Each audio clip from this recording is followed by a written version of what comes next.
Hi guys, welcome back. So, plan for today's video is to address a few wiring issues I've got. Now, everything works on this car, but there's a few things I'm not happy with. For example, the fan wiring at the minute is on a switch. Now, the original temperature switch on the radiator had to be cut off to allow the intercooler to be fitted. So that's not an option anymore. I'm happy to use the switch, but it's not being wired up on a relay. So it's a little bit of a bodge. So I want to do away with that, and I just want to neaten the wiring up. There's a lot of blue and red crimps which I don't like, so I'm going to use proper nice crimps, heat shrink, make it look a little bit more factory. So I'm going to start from the fan and work my way back. So as you can see, the fan wiring down here is literally just using normal spade connectors, the red connectors. It's okay, it functions, but I'm going to replace them with some heat shrink just to make it look a little bit nicer, so it looks a little bit more factory. I'm also going to add a T off it because I bought a 7-inch fan that was going to go on the front of the intercooler. Now I'm not sure if it's going to fit yet. It should fit, but it may catch the bumper. So I'm going to add the wire in. If it fits, I'll use it. If it doesn't and I can't make it fit, then I've just got the wire in. It's not the end of the world. I could also run it without a bumper for Santa Pod, not really sure, but there's an option there. So I'm going to start by fixing this. This is the area I'm not happy with. Like I said, there's nothing wrong with these, they're just not the prettiest. So I'm going to, as they look okay, I'm just going to put some heat shrink over the end, and that'll make me feel a little bit happier. Right, I've got some heat shrink, it's just normal stuff, nothing fancy. I'm going to put it over the top of this. Now I know people will be screaming at me saying, well, you're not really doing anything, but this just upsets my OCD a little bit. I like things to look nice and factory looking, so normal lighter. Don't get it too hot. And that is that done. Looks much nicer already. So this is the cooling fan end. This is obviously the bit I just repaired. I'm going to add a tail from this, so essentially like I'm going to tee off it for the front fan. So I'm just going to clean the end of these up.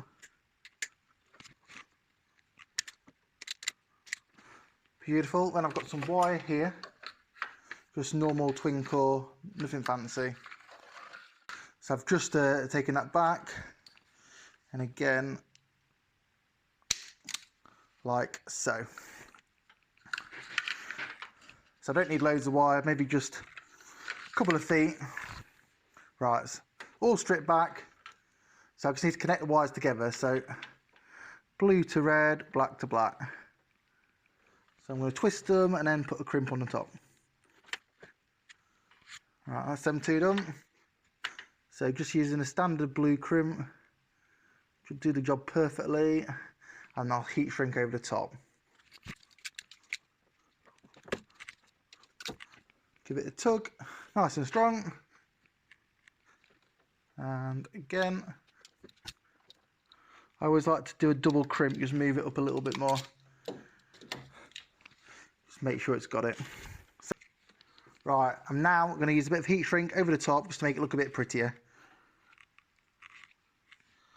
So I've cut that in half. Once again, lighter.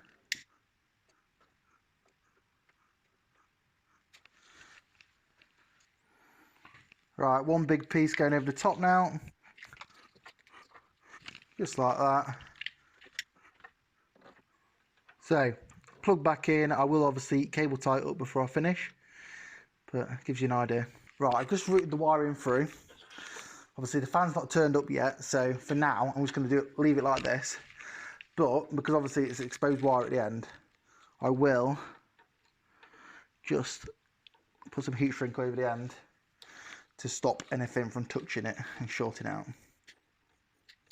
So heat shrink does actually stick to itself quite well once you get it hot. So top tip, you can do that and it just stops the water getting in. Yeah, that'll do. Again, if the fan doesn't come in time, I'll just cable tie this up out of the way so it's safe and secure. Right, so I'm happy with this bit under the bonnet. Next job, I'm going to go to where it connects to the battery and see what I can do with that bit. Right, so we did this a few years ago.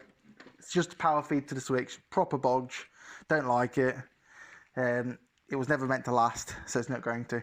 So I'm going to take that off, and then I'm going to take the power from the fuse box inside, I think. Now I'm really not happy with the surf lead. It doesn't look very nice. It has served a purpose, but I'm going to take it off and I'm going to remake it. So most Nova engine earths go directly from the near side chassis leg to the gearbox. Now they're well known for rotting out and causing problems. So I always tend to go from the back of the bulkhead here and connect to the back of the engine. So as you can see, the earth lead was clearly okay, but it just doesn't look very nice. It's not very pretty. Don't like the tape on it. I'm not happy with it, so I'm going to remake it. Right, so I've cut the end of the terminal off because I wasn't happy with it. I've got a new one here to go on. I'm now going to use this tool to crimp it in place, hopefully.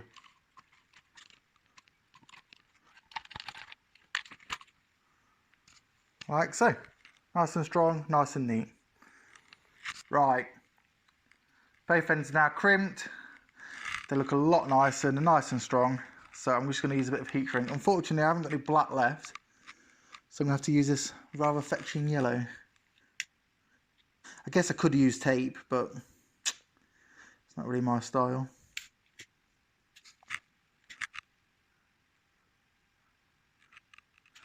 Look at that. Beautiful. Earth strap's now fitted. As you can hopefully see, I've put a little bit of grease on there as well just to protect it. Looks much neater. I've cleaned this up. Nice, neat job. I've also removed the power supply to the fan switch. Right, this is the current fan switch. As you can see, it looks crap. Proper bodge. There's no relay. I didn't put the switch in. The switch is already on the dash panel, so it was just, you know, I was getting it ready for a show. I wanted a fan. So that did the job. So I'm probably going to keep the switch because realistically, I've got the hole there. I might as well use it. But I want to get the power supply done properly. So I can get it out. Right, so this should connect to the battery, which is what the bit I've just disconnected. But we need a relay. Fuse box on a Nova, I believe, has a blank power supply, which it looks like it does. So I'm going to test the fuse box, make sure we've got a power supply, and if we have got one, I'll use that. Right, ignition on, and we've got 12.35 volts. I'm just thinking, because the original fan wiring is now gone, the Vauxhall one is number 10, engine cooling fan. So I might try and use that power supply, because that would be a nice proper way of doing it. Number 10 is the 4th in from the left. As you can see, it's at 12 volts to the ignition on. So if I take the fuse box out, I should be able to take the power supply off the back of that, because I don't think it does anything else. Well, I hope it doesn't. Right, I'm hoping you guys can see this, but I've traced the fuse wire. This is the fused live for the original heater blower. And because I'm not sure if it does anything else, and I believe the original wiring's been isolated in the bonnet and taped up, I don't want to mess around with it. I've just stripped back the wiring. I'm going to put this in here, connect power up, because this is the power feed, and then solder it up. And then I'll just put some tape around it. Right, hopefully now you can see the red wire's connected and we've got a good power supply, straight from proper fuse. Right, so hopefully you can see that I've connected the earth up to the bottom of the steering column, so it's nice and secure. Good earth, it's going to work well. So, basically, permanent earth to that, switched positive to this one here, and that'll make it click in and out. Obviously it's permanent at the minute, but you'll put a switch in between there and there. Then you need a number 30, which is a big thick battery lead to that, and then that goes to your component. So that will go to the fan, and then you earth the fan the other end. So I hope that makes sense. So like I say, power feed and then to the fan, and that's basically all this is an electronic switch, so it just takes the current off the switch. So there's less current going through the switch, all the current's going through this heavy duty relay. Right, because I don't need this to be a permanent feed, I've just looped this one. So this is the 15, which is the ignition feed, so that can go to 85 and 30, and that'll work a treat. So I'm just going to use Nice bodgy blueprint.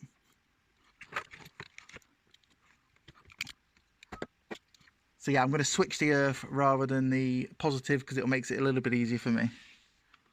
Right, a bit more heat shrink.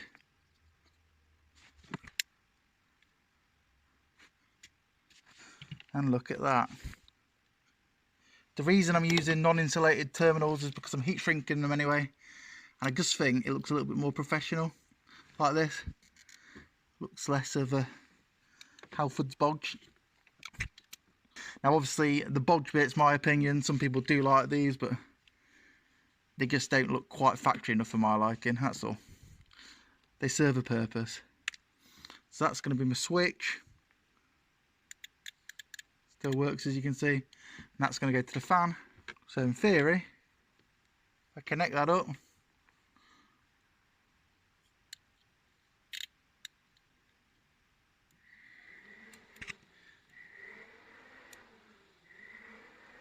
that's the fan working. So that's done now. It's all wired up, works properly. I've used a little bit of cloth tape to give it the OE finish. All I need to do now is mount the relay. Right guys, so relay wiring for the cooling fan is done. It's fused off the original fuse and the fuse holder. So it's a nice, proper job. It's all working. All I have to do is literally flick a switch like that and she comes on. Won't come on with the ignition off because I've done it onto an ignition feed, so that's perfect. So yeah, really pleased with that. Looks a lot tidier. Happy with the battery cable. It's another job off the list. So I think we're going to wrap the video up there. Once again, thank you for watching. I hope you liked it. I hope you enjoyed it. If you did, please be so kind to like, comment and subscribe. Thank you very much guys, and see you later.